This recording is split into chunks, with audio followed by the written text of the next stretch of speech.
अस्सलाम वालेकुम यार, मैं हूं अब्दुल खालिक खटक और आप लोग मेरे यूट्यूब चैनल और फेसबुक पेज इन्फॉर्मेट्स देख रहे हैं।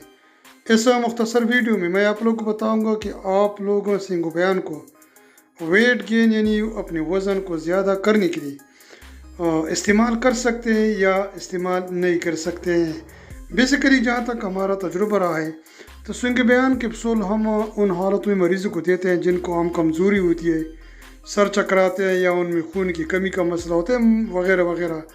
लेकिन हमने कभी इस तरह कंडीशन नहीं दी कि सिंगो बयान कैप्सूल की वजह से या किसी ने इसको वज़न बढ़ाने के लिए इस्तेमाल किया हो। लेकिन बहरहाल जो रिपोर्ट है उनके मुताबिक जो लोग एनीमिया की बीमारी के लिए आयरन गोलियाँ यानी खून की बीमारी के लिए, खून की कमी की बीमारी के लिए आयरन की गोलियाँ इस्तेमाल करते हैं तो इसके इस्तेमाल करने से उनकी वज़न में काफ़ी इजाफा रहा है। तो इस सूरत हाल में आप लोग इसको इस्तेमाल कर सकते हैं, वो भी आप लोग 3 महीने मुसलसल एक कैप्सूल इस्तेमाल करके अपना वज़न ज़्यादा कर सकते हैं। वीडियो देखने का बहुत बहुत शुक्रिया, थैंक यू।